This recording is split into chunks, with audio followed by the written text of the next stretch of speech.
This is my conversation with April, a local artist and anxiety and depression sufferer. This is Michelle. Hi. I am sitting with my friend April today. We're talking about some of our anxiety we've had lately in social situations and in other places.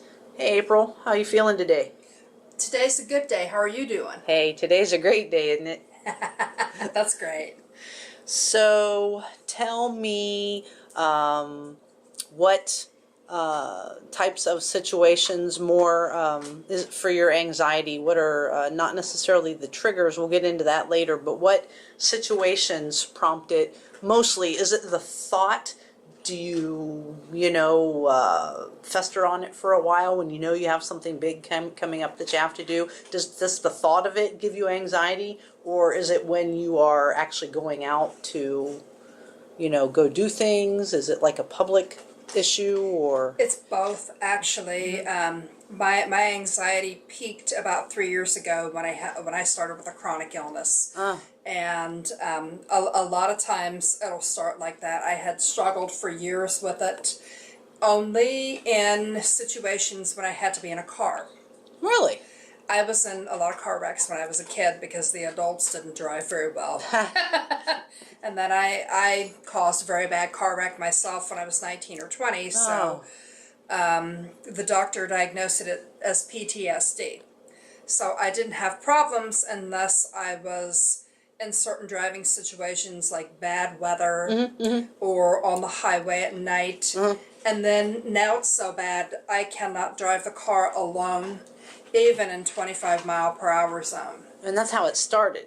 That's how it started. And so I was, as you can imagine, I was able to control it very well for a long time. I'm 41 now. I'm 41, so I was able to control it just fine for a long time. I was able to drive cross country by myself. I was able to drive to and from Canada by myself, as long as it was under certain criteria. If it rained too hard, I'd pull off the road. Right, yeah. And I'm the same way. Yeah. Right, but then it went from that. I would start having anxiety leaving the house at all because I was so sick on some days. I had adult onset asthma and I couldn't breathe. So at home, I can maintain the perfect environment. If I don't feel good, I can lie down. If something is too loud, I can turn down the volume. Right. I don't have to wait for other people to get to what I'm getting to. So triggers. You will excuse me, please. That is my dog. That's okay. She's a good girl. We're all dog lovers here. So that's how it started, and now the anxiety can come at any time and under any circumstances. It's worse revolving around being in a car. So those are all triggers for you. You recognize all those Yes. situations as being triggers, but a car would be something that would be more than a trigger, unacceptable. Absolutely. Any kind of automobile, though. It's not just cars. And I'm refusing to fly right now because that's a situation that I'm not going to be able to get out of. All right. Where there's a bunch of people. I don't fly. My sister is refusing to fly also, and my niece. So it's fun trying to arrange family visits, as you can imagine. So I don't know how I do, because when the airplane first takes off, the speed makes me so physically ill that I do have a short panic attack. And that was before I was having these problems. So I'm afraid that I would have a major meltdown at an airplane full of strangers. And not be able to come down from that until the plane lands. And if they're smart, they just shoot me. Right. No grown adult wants to, cry to be let off of a plane while it's up in the air and, have to be calmed down. I feel that way in enclosed situations too. So. And that's a pretty common trigger for people. You know, it's if you know that you're not going to be able to get out of a situation that sometimes triggers you, you try to avoid those things. Right. Because it makes you so sick that it's not even worth it to try sometimes. Right. Wow. Wow. So those are triggers for you. What helps when you feel like that? When What you bring helps yourself is out? being with somebody who I trust, Mm-hmm. knowing that they'll be there to comfort me. Plus, I crochet.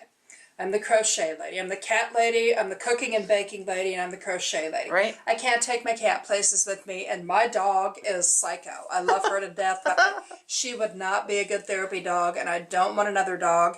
I can't cook on my way to places, so what I do is I take my yarn with me, and it distracts me. Oh yeah. Some people will take their cell phone with them and play games on their cell phone while someone else is driving. Yeah. But when we do make sure that I can drive in the event of an emergency, short distances. I just had to do it for a friend whose car needed taken about a mile away, and I was able to do that. Good. I have to have somebody with me. So if I have my distraction, my yarn, which really calms me, or somebody with me who I know has seen me when it gets bad, and I know I feel safe with them, that's what I have to do. So literally, I'm not leaving the house to go anyplace alone these days. It bothers me. It used to bother me that bad. It depends on the driver. So I know right where you're coming from. There's some people that I just can't, ride with at all because It's probably not safe. they terrify me. But I went through a new experience exactly along the same lines.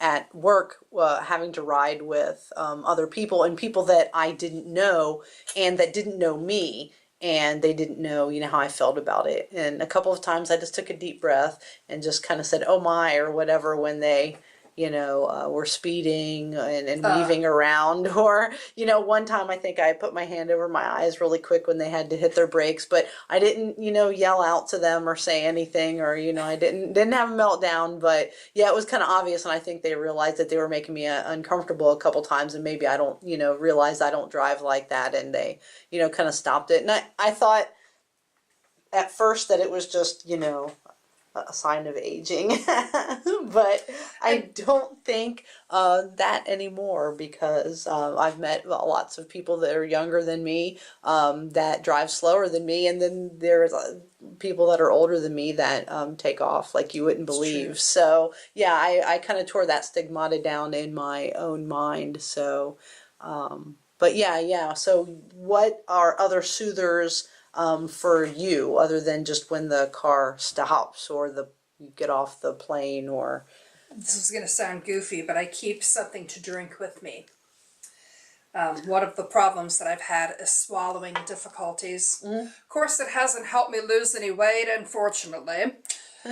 But swallowing difficulties are something that it's not nearly as bad as it was. So I keep usually an ice cold drink really helps my throat. My throat feels like it's closing for most of the time. So I keep my Afrin nasal spray, which opens everything up. I keep methyl eucalyptus cough drops. nice. And, a cold drink, or if it's really cold outside, I'll have a cold drink and a hot drink. But I have to watch my caffeine now. That's one thing a lot of us with anxiety have to do. The caffeine spikes our heart rate, and it emulates the feeling of anxiety. Right. Our chest starts to hurt because it speeds up our heart rate. Yep. And they're finding a link between both asthma and anxiety, as well as rapid heart rate and anxiety. And they don't know which causes which. Right. So I have to keep my heart rate stable. Same here. Yeah. I have to keep something on hand to keep my throat moving properly, and I have to keep something on hand to keep my sinuses and my throat open. Oh, I see. So that I feel like I'm breathing normally. I keep the climate control. I keep the climate controlled when I go places, and in the wintertime, as you might imagine, there are a lot of places that I won't go because people just keep it oppressively hot. So what about summertime? In the summertime, I'm doing better now that I have a second asthma medication. I don't do the outdoor festivals like I used to. there's the crowds there, and there's no bathroom half the time, and I think that annoys everybody. Oh my gosh, that's another thing. This sounds ridiculous, but a lot of people with anxiety have to go to the bathroom a lot. So I make sure that there's bathrooms, clean bathrooms. I'm sorry, you don't want to go in an unsanitary environment. There's bathrooms nearby. Mostly I use bathrooms in a situation like that just to get away from other people. It's a safe place. By myself. Yeah. Yes. Or I can stand there and just take a couple of deep breaths, or, relax for a second and, crack my neck and not have people stare at me or whatever. Yes. So, but I do the same thing, but in the summertime, I don't mind the sun, so I want to try to get out as often as possible, whereas in the wintertime, I'm more reclusive because of the weather, and it's harder to get out, and the snow, and we don't live in a warm climate here in the Midwest, so it's a little hard to get out sometimes when the snow gets deep, but I try to stay social and active anyway, and that was going to make me touch upon when you brought up the caffeine about self-medicating. So you don't self-medicate at all then, other than with just over-the-counter, the cough drops and the asthma medication, but those are side effects, or those only touch on the symptoms, not the cause. You're not yet treating the cause. You're not taking any kind of medication for anxiety, and I'm not either, but I tend to self-medicate a little bit more than that. Well, what I do is, my husband's family, his father's family was from Eastern Europe, and his mother family lived in Chile. So having a glass of wine or a gin with tonic was acceptable to them. And they come from cultures where you drink a healthy amount of alcohol, but you don't get drunk and destroy your liver, right, like a lot of Americans will do. So in our house, we've always... Anytime Michelle comes over, the first thing out of my mouth is, can I get you a glass of wine? Can I get you a beer? And sometimes she will partake, but today she's headed someplace else, and she's not going to have a drink right now, but she will later. I have 1 or 2 glasses of wine almost every night, and I find it helps. If you think about the health benefits of alcohol, it helps with digestion, it helps stabilize blood sugars. Unless you're drinking those garbage drinks, the right amount of alcohol is actually medicine, unless you have a physical problem that you can't drink it.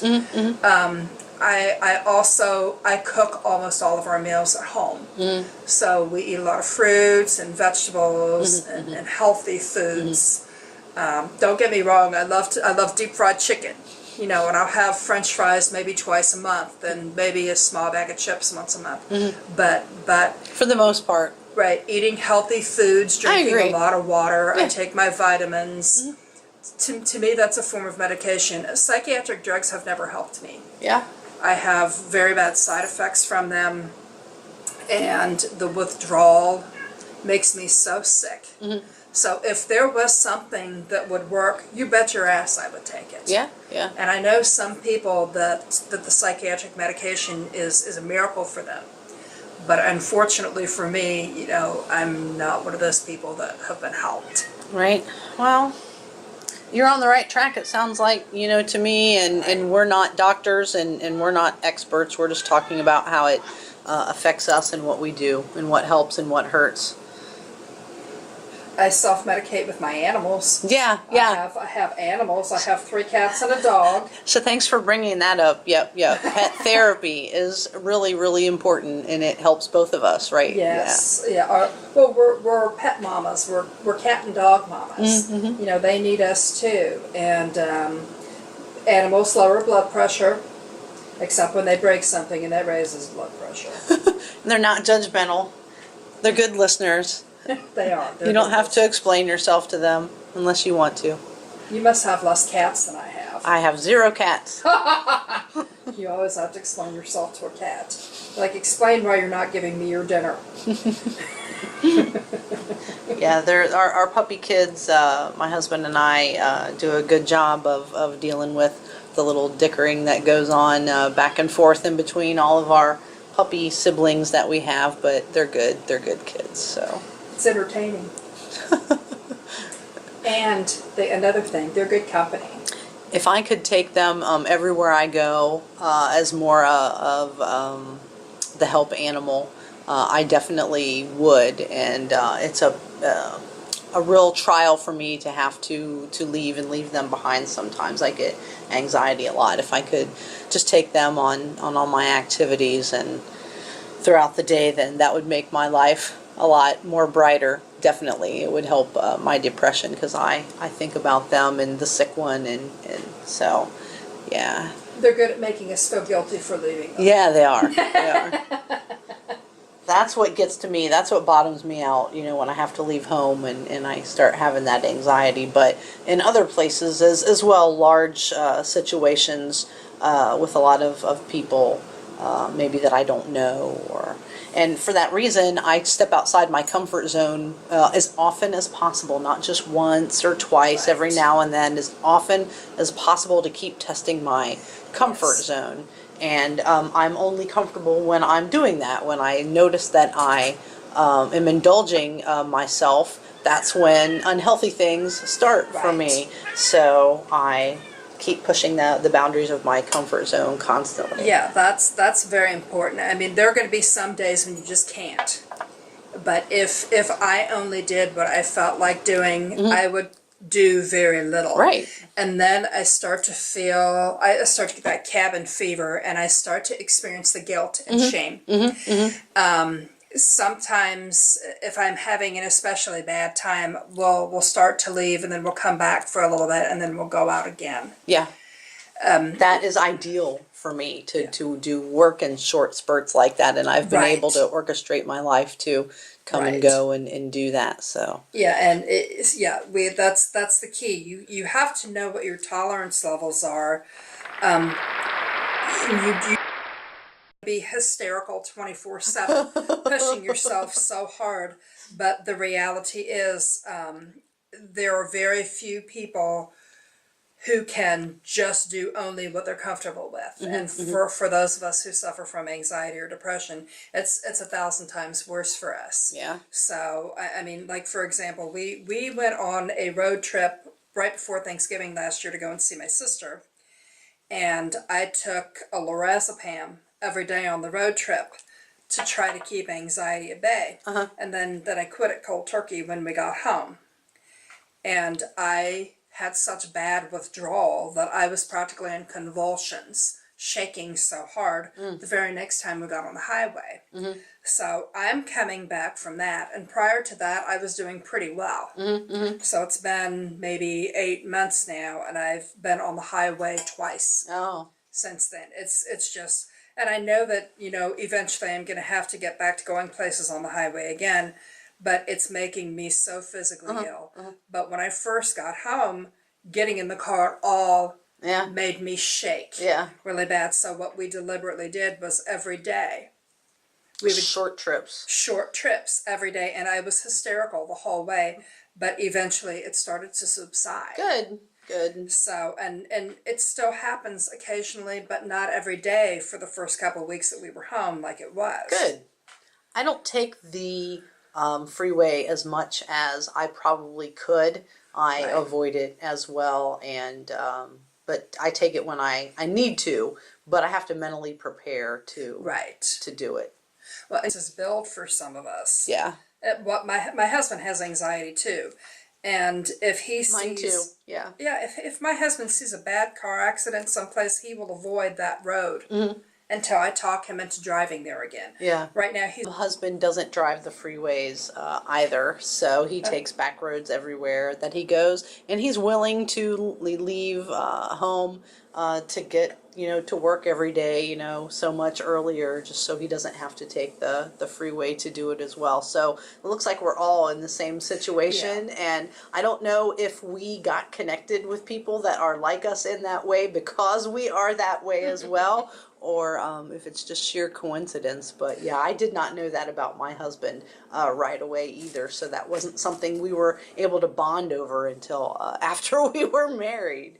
So like does attract like, and I do have a lot of friends that have anxiety problems. I think part of it is we understand each other. We're kind of on the same wavelength, and we function similarly in similar situations. So we sharing time with each other is easier than someone who's a hot rod like what I used to be. I used to be the person in the left-hand lane flying like a hurry too, and I've slowed down considerably, and I'm experiencing quality more than quantity, even though I like to keep busy.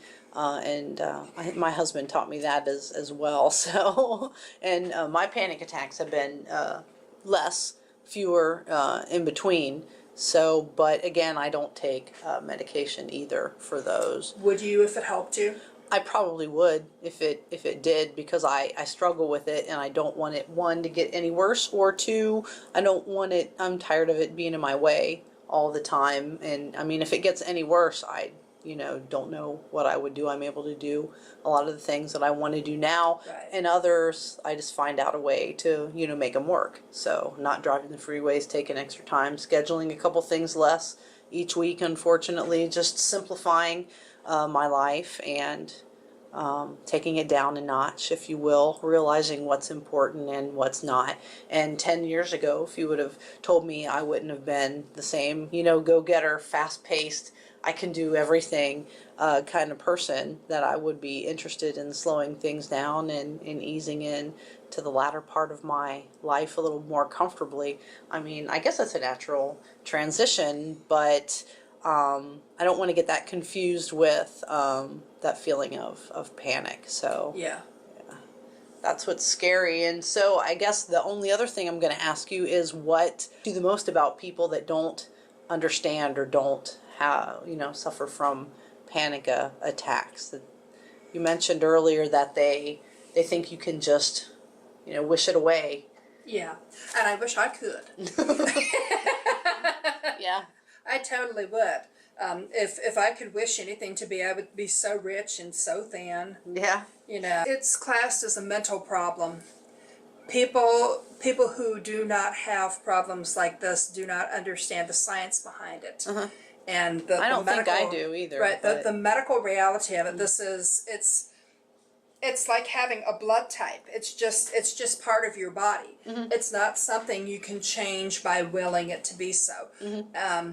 I think that we calm ourselves down a lot Mm-hmm. when we have the anxiety disorder. But if this is a part of your genetic makeup, Mm-hmm. it's going to be there. It's never going to disappear. And there are some people who have situational anxiety. Like one of the girls I knew had a car wreck, and she was freaked out about driving a little bit after she did that. But that passed after like a week or two. Mm-hmm. And she was preaching at me one day saying she had overcome her anxiety problems because she just kept moving forward. And not quite the same thing. no, it's not quite the same thing. Everybody gets anxious. It's been explained to me it's a survival mechanism of our species. Uh-huh. It's the sense to come out of the rain when there's a lightning storm. The fight or flight mechanism. Right. Okay. And that is what helped us to survive. We know to get out of harm's way. Mm-hmm. That's the healthy aspect of it. So there's too many things in society that's telling us that society they're harmful to us? has changed. So, a psychologist told me society has changed so much. We don't have to get out of the way of a saber-toothed tiger or a mastodon anymore. Mm-hmm. We're not having intertribal warfare right now like we were, but we are living in a fast society. We're living in cities that are overcrowded. Mm-hmm. And I'm going to go ahead and throw this out there. If somebody's upset about this, I respect that, but I feel like we're keeping people alive longer than we're supposed to. Never thought about that. I worked in nursing homes. We keep people alive longer than they're meant to be alive, and living in less intimate families. Now, a lot of people are not sticking with their families anymore, so that sense of insecurity has heightened Right. for us, and I don't think that everybody's cut out for marriage, but we're living in a day and age when divorce rates are at an all-time high. And so there's a lot of things going on in society that are making us less secure to begin with.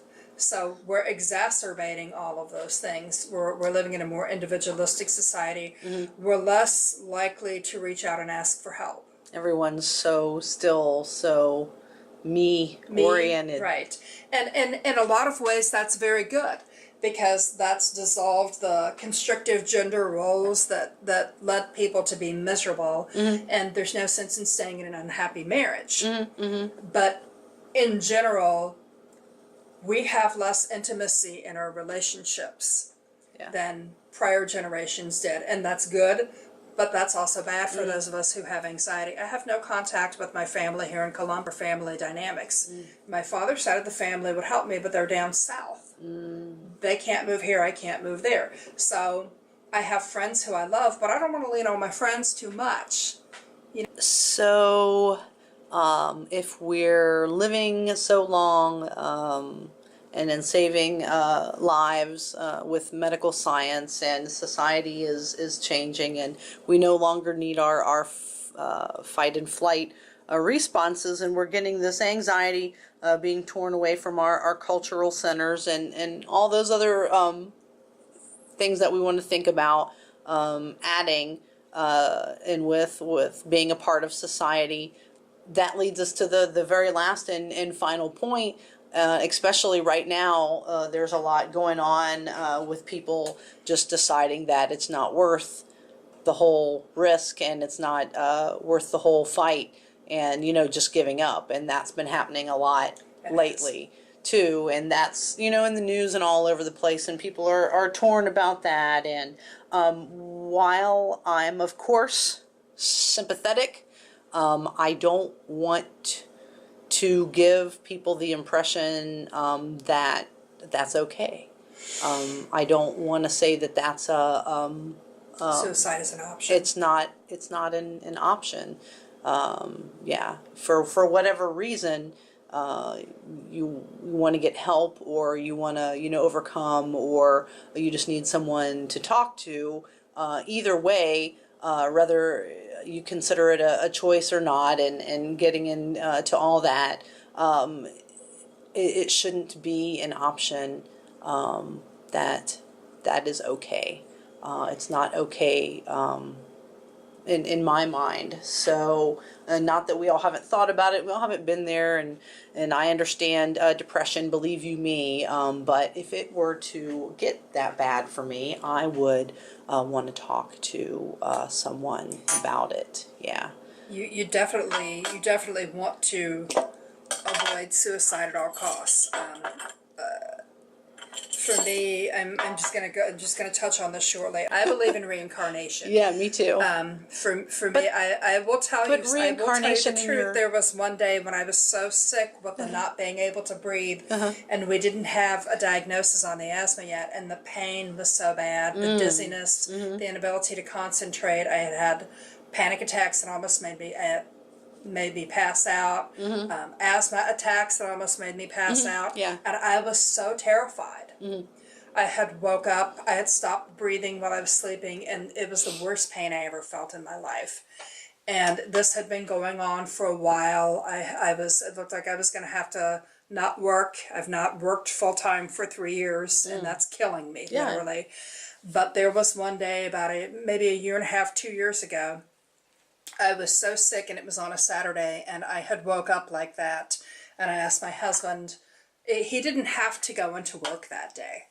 He just wanted to get a little overtime in. But he could have not gone into work, and I said to him, please don't go to work. And he says, well, I have to go to work for a while. And he walked out the door. And I was so overwhelmed from the pain and so scared, and I really believed that it wasn't going to get any better. And this was months and months of this. It was overwhelming. And for a moment there, that wasn't acceptable. You knew that wasn't. The thing is, for a moment there, I thought to myself, I can't do this anymore. I just can't do this anymore. I was so sick. I was sitting, I just started weeping uncontrolled. Everybody was busy. There was nobody who I could call. I didn't have medical insurance. I couldn't afford to go to a doctor. Yeah. I had already called and tried to get into a program, but they told me that my husband's income was too high. I had already looked at all the options. There was nothing available to me unless I tried to kill myself and got checked into the funny farm, literally. Wow. Where they would lock me up for 3 days and do whatever they wanted with me. I started thinking about it. And I was thinking, I don't know how to commit suicide. Right, yeah. I don't know how to do it. We don't have anything lethal in the house. I could feel death in the house. I mean, it was like something was there ready to take me because I was ready to go. I was that sick and I could not see another option.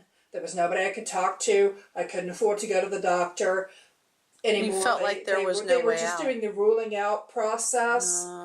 And at that very moment, my husband came through the door. Good. I honestly, if he had not come home when he had come home, I would not be sitting in front of you right now. You think? And I know that this sounds really ugly, but as sick as I was, there are some people that it gets to the point, and sometimes this is your depression and anxiety lying to you. You feel so alone. Yeah. Your mind is attacking you, ganging up on you. Yeah. You don't see a light at the end of the tunnel. You can't handle it anymore, and that's why people do it. Oh, yeah. I feel alone in a group of people all the time. I understand. I always want to fight that, though. Yeah. It's there's always hope where there's life, but there are some people that find themselves in situations that are so bad, like extreme poverty, extreme abuse, or extreme illness, that it just feels like having another chance at trying again might be better. And then there's some people that believe if you do a thing like that, you're going to go down the karmic ladder. It's going to be worse. I don't believe either one, but I still think that there's other options. There's other options. Well, I made it. I mean, it's been maybe 2 years since that happened. My husband threw me in the car and took me to the ER, and they gave me a shot that relaxed every muscle in my body, so that made the asthma attack stop.